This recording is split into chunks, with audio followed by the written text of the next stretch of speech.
अध्ययन कर रहे थे वैदिक सभ्यता, और वैदिक सभ्यता के जीवन की उपलब्धियों को हम देख रहे थे। और वैदिक सभ्यता की उपलब्धियों में आज हम बात करेंगे हमारे प्राचीन भारत की आर्थिक उपलब्धियां, आर्थिक उपलब्धियों की हम बात करेंगे। और आर्थिक उपलब्धियों में हमारा एक सवाल है जो बड़ा निबंधात्मक 6 नंबर का सवाल है कि प्राचीन भारत सोने की चिड़िया क्यों कहा गया है, या प्राचीन भारत को सोने की चिड़िया कहा गया। इसके परिप्रेक्ष्य में प्राचीन भारत की आर्थिक समृद्धि या संपन्नता को समझाइए।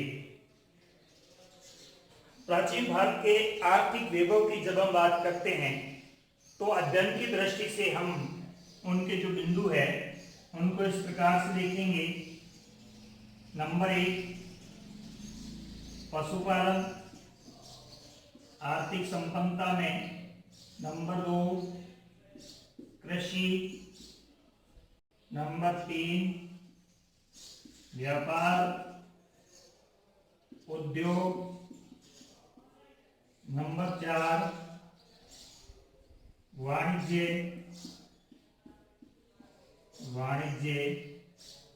नंबर 5 व्यापारिक मार्ग। और नंबर 6 व्यापारिक संस्थाएं। और उसके बाद 4, 5, 6, 7 और 8वां हमारा रहेगा उपसंहार। इन बिंदुओं से हम बात करेंगे और ये हमारे प्रश्न के उत्तर के बिंदु रहेंगे कि भारत को सोने की चिड़िया क्यों कहा जाता है। देखिए, प्राचीन काल में भारत के इन सभी आर्थिक उपलब्धियों में इन सभी बिंदुओं को हम देखेंगे। तो इन सभी बिंदुओं को हम देखेंगे वैदिक काल से, यानी वैदिक काल के बाद महाकाव्य काल के बाद महाजनपद काल, और महाजनपद के बाद साम्राज्य युग, और साम्राज्य युग के बाद 6वीं शताब्दी तक। यानी प्राचीन भारत के आर्थिक उपलब्धियों का अध्ययन करते हुए हम भारत को सोने की चिड़िया क्यों कहा जाता है, इसके परिप्रेक्ष्य में हम लिखेंगे प्राचीन काल में भारत वैदिक काल से लेकर 6वीं शताब्दी तक भारत में जो आर्थिक समृद्धि का विकास हुआ, जो आर्थिक समृद्धि की उन्नति हुई, आर्थिक समृद्धि का विकास हुआ, आर्थिक समृद्धि की उन्नति हुई, और इसके साथ साथ इन प्रक्रियाओं के माध्यम से भारत के अंदर सांस्कृतिक समन्वय हुआ, और सांस्कृतिक समन्वय होने के बाद भारत जो है भारत जो विश्व गुरु बना, वो किसी विकास की बदौलत बना। इससे आगे हम अध्ययन करेंगे, एक एक बिंदु को देखते हैं। सबसे पहले यदि हम प्राचीन भारत के पशुपालन को देखें, पशुपालन, यदि हम वैदिक काल के पशुपालन की बात करते हैं तो वैदिक काल के पशुपालन में प्रमुख पशु जो था, प्रमुख पशु गाय थी। जो प्रमुख पशु था उसमें गाय थी। ऋग्वेद में सर्वाधिक जो पशु उल्लेखित है उसमें गाय का उल्लेख है। गाय को अघन्य कहा गया। अघन्य, नॉट टू बी किल्ड, न मारा जाने वाला पशु न मारा जाने वाला पशु।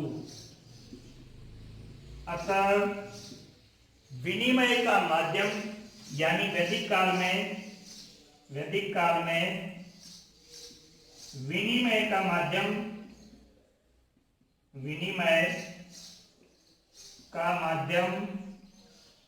गाय थी या गो थी। गायों की रक्षा के लिए राजा जनस्य गोपा की उपाधि धारण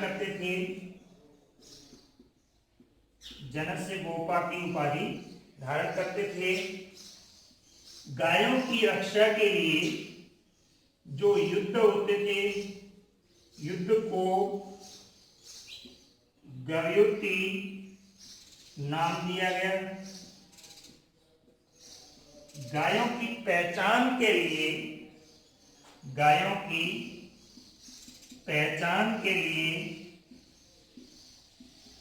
एक परंपरा होती थी, उसे अष्टकर्णी परंपरा कहा गया। अष्टकर्णी परंपरा में गायों के कानों में छेद करके कुछ ऐसे चिन्ह हैं वो डाले जाते थे जिसे गायों की पहचान की जा सके। इसके अलावा गोत्र का निर्धारण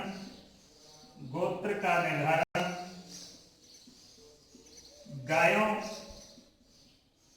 के समूह के आधार पर होता था। देखिए वैदिक काल से लेकर आगे भी हम देखें तो 6वीं शताब्दी तक मुख्य जो पशु है गाय का महत्व रहा। जैसे जैसे आर्य संस्कृति का विकास हुआ, युद्धों का विकास हुआ, तो घोड़ों का भी महत्व हो गया। घोड़े हमारे यहाँ पे उपलब्ध नहीं थे तो घोड़े निर्यात किए जाते थे अरब से, वो धीरे धीरे घोड़ों का महत्व हो गया। गाय के साथ साथ हमारे यहाँ बैल का विशेष महत्व था, हाथी और अन्य पशुओं का भी महत्व था। लेकिन प्रमुख रूप से जो वेदों में उल्लेखित है वो है गो। गाय की रक्षा के लिए युद्ध किए जाते थे, राजा गाय के नाम से उपाधि धारण करते थे, गायों की पहचान की परंपरा डाली जाती थी। गोत्र का निर्धारण भी गायों के आधार पर होता था। यानी वैदिक काल में पशुपालन को देखें तो सबसे प्रमुख जो है वो गाय है और उसके बाद अन्य पशुओं का समय के अनुसार धीरे धीरे महत्व जो है बढ़ता रहा। गाय का महत्व हमेशा रहा और इसके साथ साथ घोड़े और हाथी का विशेष महत्व हो गया आने वाले समय में, क्योंकि युद्धों में इनका उपयोग होता था और बैल का उपयोग कृषि कार्य में हमेशा के लिए रहा, तो वो हमेशा चलता है। उसके बाद हम बात करते हैं दूसरे बिंदु की। दूसरा बिंदु हमारा है वो है कृषि। हम कृषि को देखते हैं। दूसरा बिंदु कृषि, किस तरह से कृषि का विकास हुआ है उसको हम देखते हैं। यदि हम वैदिक काल में कृषि कार्य की बात करें, पशुपालन के बाद दूसरा जो प्रमुख व्यवसाय था वो था कृषि, क्योंकि वैदिक कालीन सभ्यता जो है वो ग्रामीण सभ्यता थी। धीरे धीरे ये नगरीय सभ्यता में जब दूसरी नगरीय क्रांति, जनपद काल में जब दूसरी नगरीय क्रांति हुई तो धीरे धीरे ये नगरीय अवस्था में आई, लेकिन प्रारंभ में ये सभ्यता ग्रामीण सभ्यता थी। तो पशुपालन और कृषि इनका मुख्य व्यवसाय था। इसके उल्लेख हमें कई तरह के साक्ष्य मिलते हैं, जैसे शतपथ ब्राह्मण में कहा गया है, शतपथ ब्राह्मण ग्रंथ में कहा गया है, शतपथ ब्राह्मण में कृषि के सभी कार्यों का उल्लेख है। सभी कार्यों के अंदर आता है बुवाई, निराई, गुड़ाई,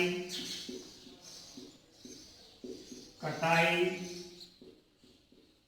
इस तरह से सभी प्रकार के कार्यों का उल्लेख शतपथ ब्राह्मण में मिलता है।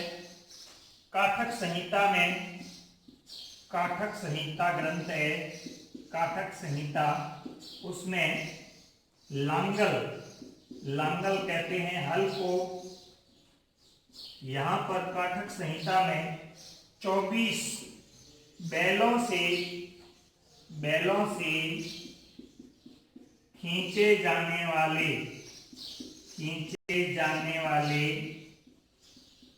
हलों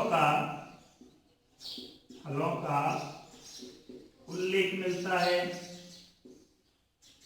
तैत्तिरीय संहिता ग्रंथ में यदि हम तैत्तिरीय संहिता ग्रंथ में देखते हैं तो तैत्तिरीय संहिता ग्रंथ में फाल युक्त हलों का उल्लेख मिलता है। ये फाल युक्त हल जो है वो कब आए, यानी वैदिक सभ्यता में, उत्तर वैदिक काल में, जब लोहे का विकास हो गया। जैसा कि अपन पढ़ चुके हैं 1050 ईसा पूर्व में उत्तर प्रदेश के अंतरखेड़ा नामक स्थान से लोहे के साक्ष्य मिले। यहाँ पर हस्तिनापुर, जखेड़ा, इन स्थानों पर लोहे के साक्ष्य मिले। वैदिक काल में लोह अयस्क को तांबा, यानी तांबा को लोह अयस्क के रूप में संबोधित करते थे, और श्याम अयस्क लोहे को कहते थे। इस तरह से लोहे के हलों का भी धीरे धीरे प्रयोग होने लगा। कृषि कार्य का विकास हुआ। अनेक फसलों का उल्लेख मिलता है। धीरे धीरे हम बाद में देखते हैं मौर्य काल, गुप्त काल। तो गुप्त काल में हम देखते हैं अमरकोश में अनेक प्रकार की फसलों का उल्लेख मिलता है। अलग अलग फसलों का उल्लेख किया गया है। धीरे धीरे कृषि में भूमि का महत्व बढ़ा। जब भूमि का महत्व बढ़ा तो भूमि के रक्षक अधिकारी को सीताध्यक्ष कहा गया। सीताध्यक्ष कुल्या नहर को कहा जाता है। नहर यानी इस तरह की कुल्या नहरों की व्यवस्था भी थी। आगे हम देखते हैं जैसा कि मिलिंद पन्हो ग्रंथ में और बाणभट्ट ने जो उल्लेख किया, बाणभट्ट ने विशेष करके जिसको हम रहर या जल पंप कहते हैं, इस तरह की सिंचाई प्रणालियों का उपयोग होने लगा। मौर्य काल में हमने देखा चंद्रगुप्त मौर्य के समय सुदर्शन झील जैसी झीलों का निर्माण किया गया तो सिंचाई के उपयोग में ला सकें। तो इस तरह से हम देखते हैं प्राचीन काल में धीरे धीरे कृषि कार्य का विकास हुआ और अनेक प्रकार के खाने योग्य अनाज और व्यावसायिक अनाज है वो बोए जाने लगे। हमारे पास ये साक्ष्य है। प्राचीन भारत में कृषि कार्य को हम देखें, शतपथ ब्राह्मण में कृषि की सभी कार्यों का उल्लेख मिलता है। काठक संहिता में 24 बेलों से खींचे जाने वाले हलों का उल्लेख है जिसे लांगल कहते हैं। तैत्तिरीय संहिता में फालयुक्त हल, हस्तिनापुर प्रदेश जखेड़ा, यहाँ पर लोहे के साक्ष्य मिले हैं। यहाँ लोहे के फालयुक्त हलों के प्रयोग हुए। लोहे को श्याम अयस्क कहा जाता था और तांबे को लोह अयस्क कहा जाता था, ऐसा वेदों में उल्लेख है। अनेक फसलों का उल्लेख अमरकोश में अनेक प्रकार की फसलों का उल्लेख हुआ है। भूमि का महत्व बढ़ गया। भूमि के मुखिया को सीताध्यक्ष कहा गया और धीरे धीरे बाद में हम देखते हैं सातवां काल में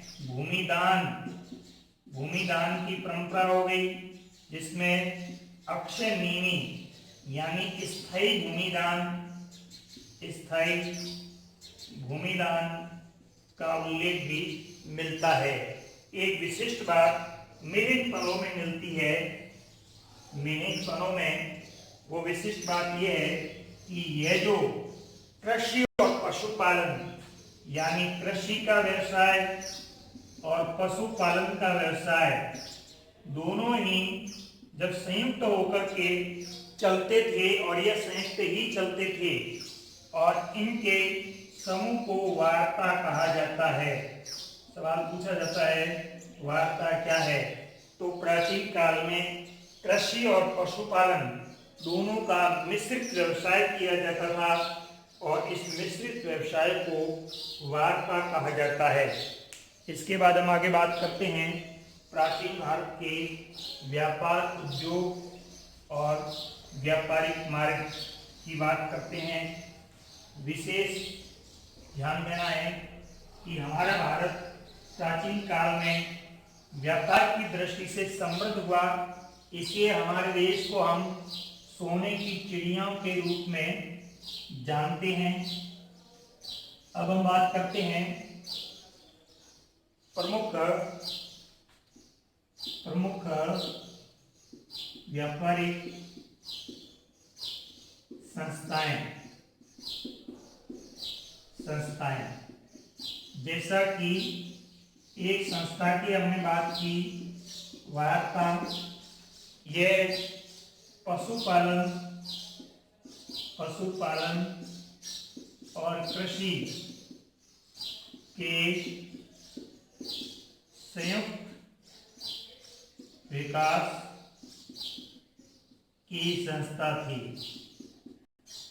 उसके बाद यदि हम बात करें धीरे धीरे जब व्यापार बढ़ा तो व्यापारियों के अलग अलग व्यवसाय हुए तो व्यवसायों के समूह बने तो समूहों के मुखिया बने, समूहों के नियम बने और इस तरह की व्यापारिक संस्थाएं अस्तित्व में आई। तो हम धीरे धीरे देखते हैं कि जो व्यापारिक संस्थाएं थी उनको श्रेणी या गिल्ड प्रणाली या श्रेणी व्यवस्था कहा गया। यह श्रेणी व्यवस्था क्या थी? अनेक जो व्यापारिक समूह हैं, व्यापारिक समूह की जो व्यवस्था है उसे श्रेणी या गिल्ड प्रणाली कहा गया। इसका जो मुखिया होता था, मुखिया या प्रमुख होता था, इस प्रमुख को श्रेष्ठी कहा गया। श्रेष्ठी या ज्येष्ठक कहा गया। कहीं कहीं पर इन श्रेष्ठियों से भी ऊपर के जो अधिकारी होते थे, मुखिया होते थे, उनको महाज्येष्ठक, ज्येष्ठक या महाश्रेष्ठी भी कहा गया। महाश्रेष्ठी जैसे अनाथ पिंडक, इस तरह के जो मुखिया थे वो महाश्रेष्ठी या महाज्येष्ठक थे, जो बौद्ध और जैन काल के समय 6वीं शताब्दी में दिखाई देते हैं।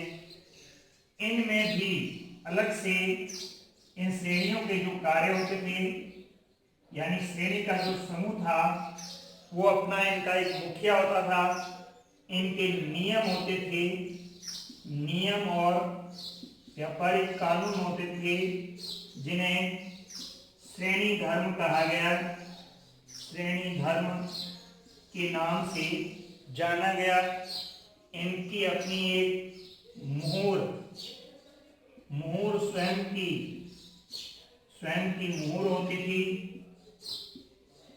इनका अपना अलग नियम होते थे, सबको नियम के पालन करना जरूरी होता था। एक आचार संहिता बनी होती थी, उनका पालन करना जरूरी था।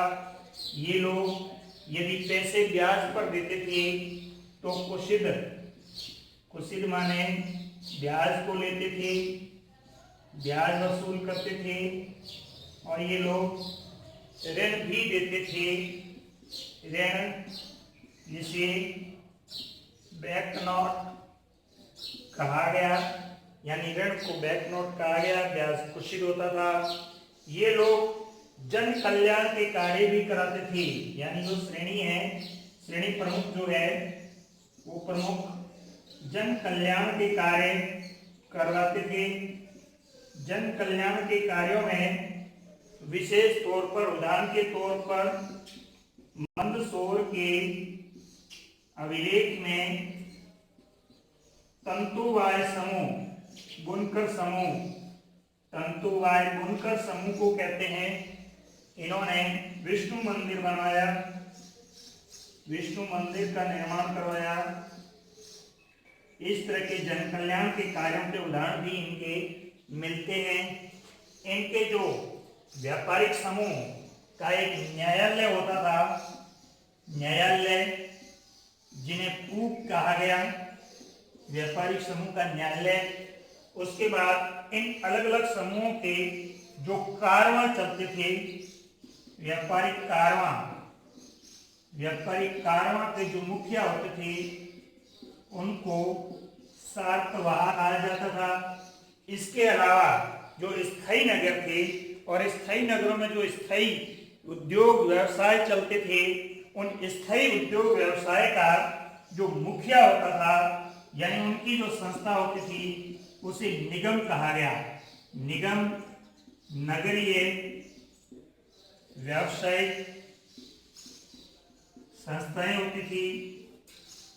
इनका कोई अध्यक्ष और इस तरह के नियम कार्य नहीं होते थे। तो ये प्राचीन काल में प्रमुख व्यापारिक संस्थाएं थी। इनके माध्यम से व्यापार होता था।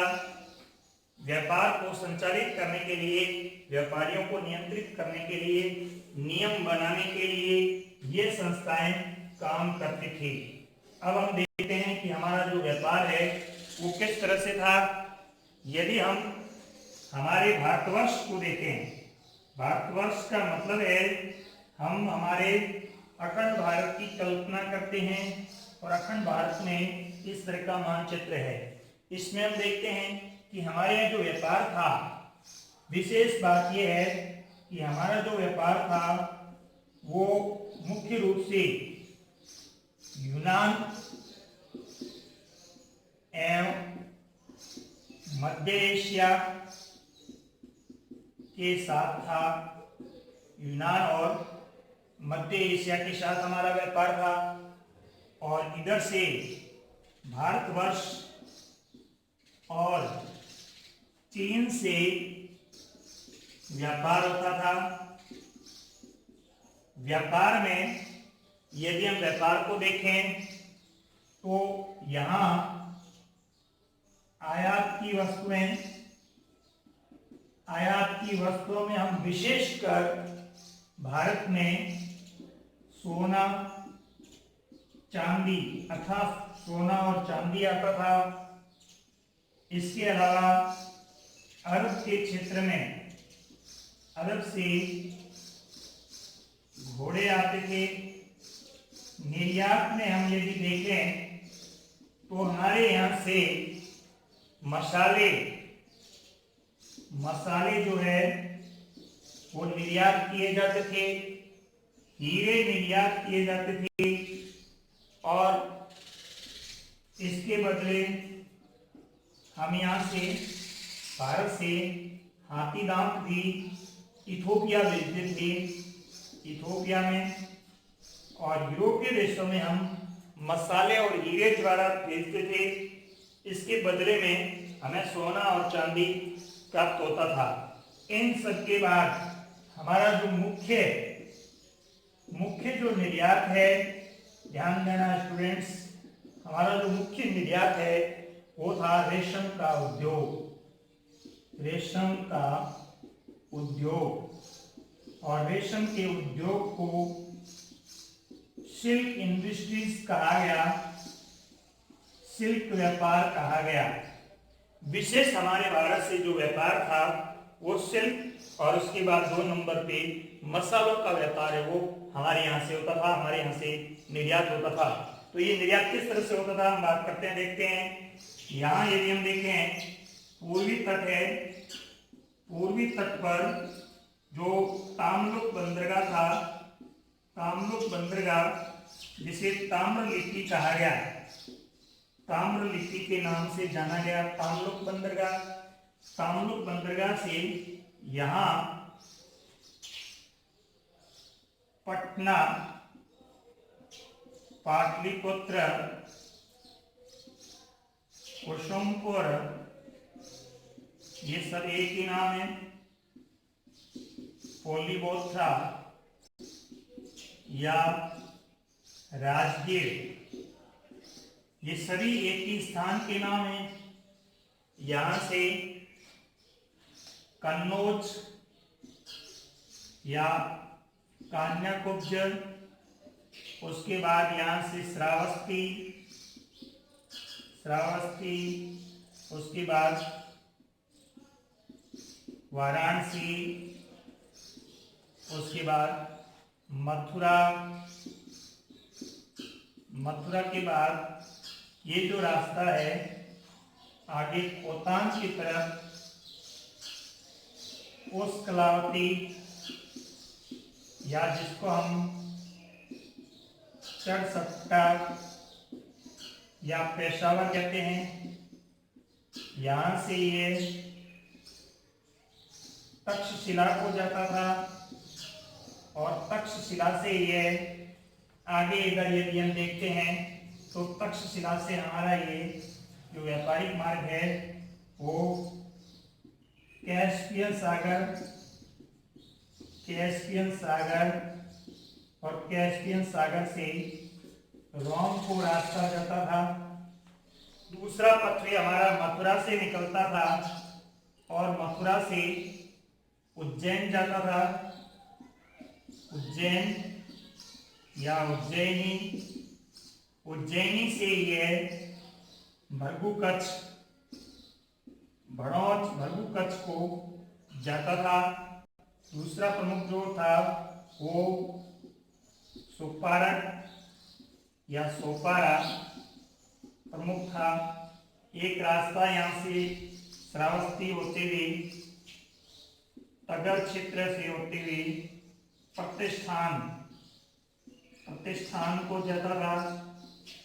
ये हमारा फिर यहाँ से पुष्कलावती से एक वे जो है वो चीन को जाता था, चीन में। और ये जो चीन को जाता था, यहाँ चाइना रेशम है वो आती थी। चाइना रेशम को चिनासुक कहा गया, चिनासुक कहा गया। ये चिनासुक रेशम और हमारी ताम्र लिपि की मलमल, मलमल रेशम थी वो मलमल, और दुकुल, दुकुल रेशम को मिला करके रेशम का कपड़ा तैयार होता था और वो इस रास्ते से रोम को जाता था और दूसरा इस रास्ते से जलीय मार्ग से भृगु कच्छ जाता था और सोपारा जाता था। दक्षिण के बंदरगाहों की यदि हम बात करें तो अरिकामेडु, अरिकामेडु रोम के व्यापार का प्रधान केंद्र था, अरिकामेडु। उसके बाद मुजिरिस, मुजिरिस इधर था पूरी। और यहाँ पे इंडोनेशिया के अंदर तकोल, तकोल बंदर जो है यह बंदरगाह प्रमुख व्यापार का केंद्र था। तो हमारे यहाँ से जो मसाले हैं, रेशम है, हाथीराम है, ये चीजें हमारे यहाँ से इन व्यापारिक रास्तों से निर्यात की जाती थी और बदले में हमारे यहाँ पर सोने और चांदी का आयात होता था। यदि हम व्यापारिक मार्ग की बात करें तो व्यापारिक मार्ग में क्या आएगा? सिल्क रूट, रेशम मार्ग आएगा, जो प्राचीन कालीन व्यापार का प्रमुख मार्ग माना जाता था। यह सिल्क रूट पूर्वी तट ताम्लुक बंदरगाह ताम्र लिपि से प्रारंभ होता था। उसके बाद कुसुमपुर, पाटलिपुत्र, पटना होते हुए कन्नौज, श्रावस्ती, वाराणसी, मथुरा होते हुए यह तक्षशिला, पुष्कलावती, पेशावर, तक्षशिला को जाता और तक्षशिला के बाद यहाँ से एक रास्ता चाइना को जाता और दूसरा रास्ता है कैस्पियन सागर होते हुए रोम को जाता था। और फिर इसी सिल्क रूट का दूसरा जो रास्ता है वो मथुरा से उज्जैन होते हुए भृगु कच्छ को जाता था और यहाँ से जलीय मार्ग के माध्यम से रोम को व्यापार होता था। यानी यहाँ पर इथोपिया, अफ्रीका, रोम जलीय मार्ग से यहाँ पे है पाश्चिम फारस की खाड़ी है, फारस की खाड़ी से होते हुए ये इस तरह यूरोप में हमारा व्यापार जो है वो तथा प्रारंभ से लेकर के और गुप्त काल तक हमारा जो व्यापारिक केंद्र के प्रमुख बंदरगाह है वो भृगु कच्छ रहा, पूर्वी तट और पश्चिमी तट और पूर्वी तट में रहा ताम्रलिप्त, ताम्रलिपि। लेकिन गुप्त काल में जाकर के इसका महत्व पूर्वी तट का कम हो गया, पश्चिमी तट का महत्व कम हो गया और पूर्वी तट का महत्व जो है वो बढ़ गया।